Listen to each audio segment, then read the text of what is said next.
Hello दोस्तों, Manish Chandra classes में आपका स्वागत है। इस प्रकार का वीडियो पाने के लिए इस चैनल को सब्सक्राइब कीजिए। तो दोस्तों, इस वीडियो में हम बात करेंगे बट्टा यानी डिस्काउंट। तो दोस्तों, ये जो वीडियो होगा इसमें हम लोग एच डी यादव का जो क्वेश्चन है उसको सॉल्व करेंगे, वो भी नई पद्धति से, जिसमें हमको इसका जो फार्मूला है उस फार्मूला को का यूज हम लोग नहीं करेंगे। तो देखिए, जैसे यहाँ पर है हम लोग का पहला क्वेश्चन। सबसे पहले पर समझते हैं बट्टा मतलब होता है छूट। डिस्काउंट तो आप समझते होंगे, तो छूट होता है। जैसे कि 10 रुपये की वस्तु है, उसका अगर 2 रुपये उसमें छूट देता है तो उसी को बट्टा कहते हैं। अब 2 रुपये अगर वो छूट देता है 10 रुपये की वस्तु में, तो यहाँ पर हमारा बट्टा हो जाएगा 20%। अब देखिए, जैसे पहला क्वेश्चन है, टाइप पहला है, एक सामान का अंकित मूल्य 1000 रुपये है जो 10%, 5% और 20% के बट्टे पर उपलब्ध है। सामान का विक्रय मूल्य ज्ञात कीजिए। तो देखिए दोस्तों, इसको हम लोग कैसे बनाएंगे। उसका जो अंकित मूल्य है वह 1000, फिर 10, 5 और 20 का छूट है। जैसे देखिए, अंकित मूल्य यहाँ पर 1000, 10% का छूट है तो 100 में से 10 घटा देंगे तो ये हो जाएगा 90/100। 20% का छूट है तो ये 80/100, और फिर 5% का छूट है तो ये हो जाएगा 95/100। अब इसी को हमको सॉल्व करना है। यहाँ से 2 जीरो और 2 4, तो 2 3 4, फिर यहाँ से एक और जीरो, और यह हमारा यहाँ से कैंसिल। हमारे पास कितना बचा, देखिए इसको भी हम लोग कैंसिल कर सकते हैं, ठीक है ना। तो हो जाएगा 19 से, जो 95 है वो 19 से, फिर यहाँ पर जो 2 बचा था उसको 4 बार में कैंसिल कर देगा, और 9, ठीक है। ये हो जाएगा हमारा 36 इंटू 19, ठीक है। इसको हम लोग सॉल्व करेंगे तो हो जाएगा 684 रुपीज़। तो 1000 का जो वस्तु था वो अब उसको मिलेगा 684 रुपये में, ठीक है। ये पहला टाइप का यहाँ पर क्वेश्चन था। इस प्रकार से इसमें जो क्वेश्चन है वो बनेगा। उसके बाद हम लोग इसमें टाइप 2, टाइप 3 इसको करते हैं। अंकित मूल्य से क्रय मूल्य ज्ञात करना। किसी वस्तु का अंकित मूल्य 600 है, विक्रेता 20% का बट्टा देने के बाद भी 20% का लाभ प्राप्त करता है। वस्तु का क्रय मूल्य ज्ञात कीजिए। देखिए, अंकित मूल्य 600 रुपये है, एमपी है हमारा, जिसको मार्क प्राइस बोलते हैं, वो 600 रुपये है, ठीक है ना। अब इसमें क्या करता है कि कोई विक्रेता है, वह 20% का बट्टा देता है। इस 600 रुपये पर 20% का छूट देता है। छूट देने के बावजूद उसको 20% का लाभ मिलता है। तो हम इसको क्रय मूल्य पूछा है, तो मान लीजिए ये एमपी है। एमपी इसमें 20% का डिस्काउंट देता है तो हो जाएगा 80/100। ये इसका विक्रय मूल्य है। ये विक्रय मूल्य कितना है, क्रय मूल्य का 120/100 है, क्योंकि 20% का उसको लाभ होना है। देखिए, यहाँ अंकित मूल्य पर 80% का 20% का डिस्काउंट दिया, जिसके कारण एमपी इंटू 80/100 करेंगे। अब ये हमारा नया विक्रय मूल्य है। ये विक्रय मूल्य क्रय मूल्य के 120% के बराबर है। तो परसेंट के जगह हम नीचे में 100 डाल देते हैं। यहाँ से 100 से 100 कैंसिल हो गया। फिर 40 से कैंसिल करेंगे तो ये 2 बार में, और ये 3 बार में। फिर यहाँ पर देखिए, एमपी के जगह में हम लोग वैल्यू पुट कर देंगे 600 इंटू 2, 3 इधर नीचे आ जाएगा, बराबर सीपी। फिर ये 3 दूने और 2 दूने 400, तो सीपी बराबर हो जाएगा 400। जो 400 रुपये उसका क्या था, यही उसका जो क्या बोलते हैं क्रय मूल्य था। तो देखिए, अब इसमें अगर आप बुक से देखेंगे तो यहाँ पर आपका जो फॉर्मूला मिलेगा इस प्रकार से मिलेगा। क्रय मूल्य बराबर अंकित मूल्य गुणित 100, फिर माइनस छूट परसेंट बटे 100 प्लस लाभ परसेंट। ये आपको फिर रट्टा मारना पड़ेगा। तो रट्टा मारने से जगह है, आप बेसिक कॉन्सेप्ट लगाइए, ठीक है। तो ये इस प्रकार से आपका जो टाइप 2 है वो बन जाएगा। टाइप 3 देखते हैं। विक्रय मूल्य से अंकित मूल्य ज्ञात करना, ठीक है। कोई वस्तु अंकित मूल्य पर 20% छूट देकर 24 रुपये में बेची जाती है। वस्तु का अंकित मूल्य ज्ञात कीजिए, ठीक है। अब देखिए, फिर क्वेश्चन को समझिए। कोई वस्तु अंकित मूल्य पर 20% की छूट देकर 24 रुपये में बेची जाती है, ठीक है। आपको सेलिंग प्राइस 24 रुपये मिल गया है ना। अंकित मूल्य यहाँ पर दिया नहीं, तो उसको हम लोग क्या मानेंगे, एमपी मानेंगे। 20% की छूट देकर 24 में बेची जाती है वस्तु का अंकित मूल्य ज्ञात कीजिए। तो सीधा सा लॉजिक है। यहाँ पर हमारा जो एमपी है, इसमें 24% का छूट दिया 20% का छूट दिया जाता है, और उसको 24 में बेचा जाता है। तो जब इसमें हम 20% का छूट देंगे तो हो जाएगा 80/100। अब 20% का हमने छूट दिया, छूट देने के बाद इसको कितने में बेचा जा रहा है, ₹24 में बेचा जा रहा है। ठीक है, ये 0 से 0 कैंसिल और ये 8 3 बार में कैंसिल और ये 10 दिया 30। तो हमारा जो MP हो जाएगा, मार्केट प्राइस जो हो जाएगा ₹30। ये हमारा क्या था, अंकित मूल्य था। ठीक है, यहाँ पर भी देखिए ₹30। फिर यहाँ पर ये दूसरा यहाँ पर एक रट्टा माने जैसा आपका फॉर्मूला दे दिया है, विक्रय मूल्य गुणी 100/100 माइनस छूट %। तो इस पर हमको नहीं जाना है। फिर मूल्य बढ़ाकर छूट देने के बाद % लाभ या हानि ज्ञात करना। एक वस्तु का अंकित मूल्य उसके क्रय मूल्य से 20% बढ़ाकर रखा जाता है। यदि उसे 25% की छूट पर बेचा जाए तो कितने % का लाभ या हानि होगा। ठीक है, देखिए इसमें % बस बोला है ना, कोई वैल्यू तो नहीं दिया है। तो हम इसको दो तरीके से बना सकते हैं। पहला तो जो बुक में दिया है, यहाँ पर जो लाभ अधिकता कितना % अधिक में किया गया है माइनस छूट, माइनस अधिकता इंटू छूट बटे 100। और दूसरा मेथड है, कोई नंबर ले लेते हैं। जैसे मान लीजिए अगर आप इस मेथड से बनाना चाहेंगे तो ये यहाँ पर है जो मेथड दिया है, इसको आप लोग यूज कर सकते हैं। जो हम लोग पढ़ते हैं x1 + x2। अब इसको फिर ये आपको याद नहीं रखना है ना, हम लोग पढ़ते हैं x + y + x × y बटा 100। अब यहाँ पर देखिए, जब वो बढ़ाएगा मतलब पॉजिटिव में जाएगा तो वहाँ पर प्लस लेना है, और घटाएगा तो निगेटिव में जाना है। तो जैसे कि वो बोल रहा है कि 20% बढ़ाकर 25% घटा दिया जाता है। तो बढ़ाया है तो मैं यहाँ पर +20 लेगा, और घटा दिया जाता है तो यहाँ पर -25। ठीक है, प्लस का साइन, x तो 20 और y घटा रहे तो -25। फिर देखते हैं, ये हो जाएगा -5 माइनस, क्योंकि ये प्लस और माइनस माइनस, और ये 25 चौक और ये 5, तो ये हमारा कितना हो जाएगा, यहाँ पर भी -5 और माइनस, क्योंकि गुणा तो हो नहीं रहा है इसीलिए माइनस ही रहेगा, दोनों आपस में जुड़ जाएंगे। ये निगेटिव साइन ये बताता है कि यहाँ पर इसको हानि हो रहा है, तो इसको क्या बोलेंगे हम लोग, 10% की हानि। निगेटिव साइन वही दर्शाता है कि इसको हानि हो रहा है। ठीक है, यहाँ पर भी देखिए उसी को लाया है, बशर्ते फॉर्मूला में वो माइनस डाल दिया तो आप यहाँ पर कन्फ्यूज हो सकते हैं कि अचानक से प्लस फिर माइनस, तो ये मेथड वही कहता है।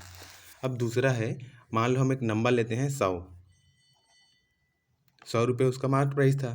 तो हम लोग क्या करते हैं, 20% इसका जो मूल्य है उसको बढ़ा देते हैं, तो ये हो जाएगा 120 रुपये। अब 25% इसको क्या कर देते हैं, घटा देते हैं। तो 120 का जो 25% हो जाएगा वो हो जाएगा 30। तो हो जाएगा 30 रुपये, घटाने के बाद ही हो जाएगा 90 रुपये। अब आप देखिए, 100 रुपये की वस्तु को लास्ट में हमने 90 रुपये में बेचा, तो हमको कितने का नुकसान हुआ, 10 रुपये का। ये 10 रुपये 100 रुपये का कितना % है, तो 10% है। तो देखिए दोनों में कंडीशन सेम है, तो हानि। ये इसका दूसरा मेथड था। फिर अंकित मूल्य क्रय मूल्य से कितने % अधिक होगा, ये टाइप है। 20% का छूट देकर 12% का लाभ लेने के लिए अंकित मूल्य क्रय मूल्य से कितने % बढ़ाकर रखना होगा। ठीक है, तो यहाँ पर भी हम लोग करते हैं, 20% का छूट देकर 12% का लाभ लेने के लिए। तो देखिए यहाँ पर लाभ या हानि आता है, हमने टाइप 4 में देखा है। तो लाभ हमको कितना मिलना है, 12% का। ये लाभ है, बोला है 20% का छूट देकर 12% का लाभ लेने के लिए हमको जो क्रय मूल्य कितना % बढ़ा कर रखना होगा। तो यहाँ पर बढ़ाना है, इसीलिए इसको हम लोग प्लस मिलेंगे, +x माइनस छूट कितना % का दे रहा है, वो 20% का छूट दे रहा है। फिर यहाँ पर प्लस का साइन, यहाँ पर x और जो ये है छूट है ये हो जाएगा -20/100। ये देखिए पूरा फॉर्मूला इस प्रकार से यहाँ पर बनेगा। अब देखिए ये 20 इधर आ जाएगा तो हो जाएगा 32 बराबर, यहाँ पर ये 20 है और ये 5, मतलब x माइनस 5x, यहाँ पर -x/5। ठीक है, 20 एक कम 20 पंचे 100। अब 5 से यहाँ इसको मल्टीप्लाई करेंगे तो हो जाएगा 4x/5 और इधर 32। 4 ये 8 बार से कैंसिल, तो x बराबर हो जाएगा 8 पंचे 40%। तो हमको क्या करना पड़ेगा, 40% बढ़ा कर रखना पड़ेगा। देखिए यहाँ पर भी वही किया है, 40% बढ़ाकर। लेकिन यहाँ पर जो फॉर्मूला लगाया है वो फॉर्मूला से अगर आप करेंगे तो आपको फिर कन्फ्यूज होगा, क्योंकि जितना आप टाइप पढ़ते जाएंगे उतने प्रकार की इसमें आपको फॉर्मूला मिलेगा। इससे अच्छा है बेसिक का जो कॉन्सेप्ट है उसको लगाइए। यहाँ पर देखिए ये पहला क्वेश्चन इस टाइप से बनेगा। उसी में जैसे दूसरा देखते हैं, एक पुस्तक 18% की छूट देकर 23% के लाभ पर बेची जाती है। सेम ऐसा ही क्वेश्चन है, 25% की छूट देकर 20% का लाभ, ये भी ऐसा ही क्वेश्चन है। कोई वस्तु 35% की छूट देकर 17% की लाभ पर बेची जाती है, वस्तु का अंकित मूल्य क्रय मूल्य से कितने % अधिक है। मतलब ये चारों क्वेश्चन सेम है। फिर है समतुल्य बट्टा। समतुल्य बट्टा में देखिए, एक तो ये बुक वाला जो मेथड दिया है वो यूज कर सकते हैं, और दूसरा मेथड हम लोग यूज कर सकते हैं जैसे कि बट्टा। अभी हमने जो एक्स वाई का जो मेथड यूज किया है उसी को यूज करेंगे। हमने क्या किया है, X plus Y plus X Y बटे 100।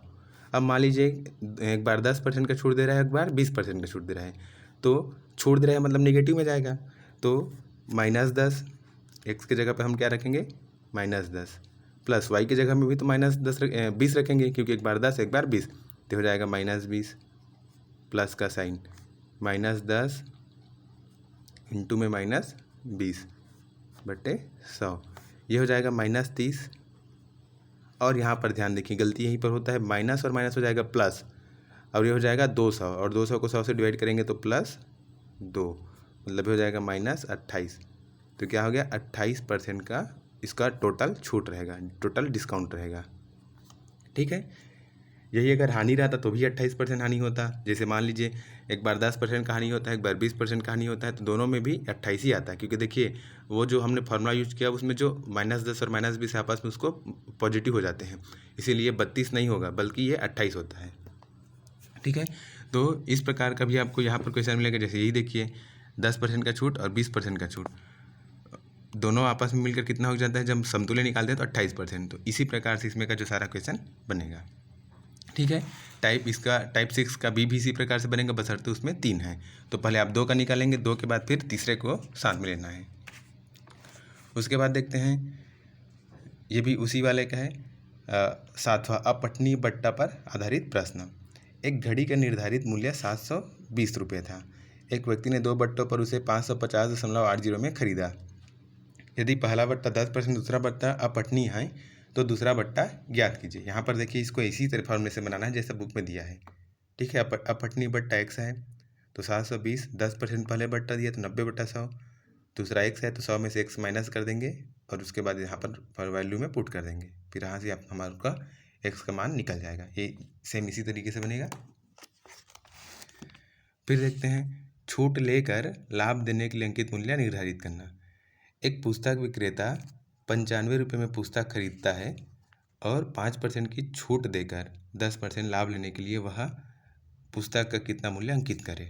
देखिए, हम लोग क्या मानते हैं, माना अंकित करे वह MP मार्क पॉइंट अंकित करे, और बोल रहे हैं कि 5% का छूट देकर, तो इसी MP का 5% का छूट देगा तो हो जाएगा 95/100। छूट देकर वह 10% का लाभ लेने के लिए, तो 95, इसका 10% का लाभ लेना है तो 110/100। बस ये हो गया हम लोग का समीकरण। अब इसी से हमको सॉल्व करना है। ठीक है, अंकित मूल्य वह कितना अंकित करे, ऐसा ही ये क्वेश्चन है। यहाँ से देखिए 100 से 100 कैंसिल हो जाएगा, 95 से 95 कैंसिल हो जाएगा, MP बराबर 110 रुपये, तो वह 110 रुपये अंकित करे। यहीं पर भी देखिए, ठीक है, क्वेश्चन देखिए सेम है, हमने सेम क्वेश्चन के साथ लिया था, और उसका हमने क्या किया, यहाँ पर देखिए ये सीधा फॉर्मूला में क्या है, फॉर्मूला अगर डायरेक्ट याद करेंगे तो आप भूल जाएंगे, इसीलिए उसका जो बेसिक है उस पर ध्यान देना होगा। फिर इसमें टाइप B है, एक दुकानदार 6 खिलौने खरीदने पर 2 खिलौने मुफ्त में देता है, बताइए वह ग्राहक को कितने % का छूट देता है। अब देखिए यहाँ पर इसमें जो 2 खिलौने मुफ्त देता है तो 2/6 नहीं करना है, क्योंकि अगर आप देखते होंगे 1 पर 1 फ्री मिलता है, तो ऐसा नहीं है कि वहाँ पर 100% का डिस्काउंट होता है। 1 पर 1 फ्री मतलब जो फ्री है उसको ऊपर में लिखते हैं, तो देखिए यहाँ पर भी लिया है मुफ्त वस्तुओं को ऊपर में, और 1 के ऊपर 1 फ्री है तो दोनों को ऐड कर देते हैं, तो 1 और 1 2 हो जाता है, और उसके बाद जब 1/2 गुणित 100 करते हैं तो 50% आता है, मतलब वहाँ पर हमको क्या मिलता है, 50% का डिस्काउंट मिलता है। सेम वैसे यहाँ पर भी करना है, टोटल वस्तु को नीचे लेना है, ना कि जितने के आपने पैसे दिए। ठीक है ना, 100% डिस्काउंट आपको तब मिलेगा जब आपने 1 रुपये भी नहीं दिए हो, लेकिन आप यहाँ पर पैसे दिए ही हो, तो इस कंडीशन में आपको क्या करता है, जितने के आपने पैसे दिए हैं प्लस उसमें जितने आपने मुफ्त में लिए हैं, दोनों को ऐड करके नीचे में लिखना रहता है। ठीक है, फिर देखते हैं, एक दुकानदार 800 निर्धारित मूल्य वाली कुर्सी 10%, 15% के क्रमिक बट्टे पर खरीदता है, और उसके ढुलाई आदि पर 28 रुपये व्यय करता है। वह 800 रुपये में बेचा हो तो उसे कितने % का लाभ प्राप्त किया। अब देखिए 800 रुपये निर्धारित मूल्य को 10% और 15% का क्रमिक बट्टा, तो हम लोग यहाँ पर क्या करेंगे, 800, 10 रुपये का बट्टा तो हो जाएगा 90/100, इंटू 15 रुपये का बट्टा तो हो जाएगा 85/100। अब इसको हम लोग सॉल्व करेंगे, 0 से 0 कैंसिल, यहाँ से ये कैंसिल, ठीक है ना। फिर ये 2 5 बार में और ये 4 बार में और ये 5, ठीक है, 5 को ये कितने बार में कर देगा, 17 बार में, ठीक है।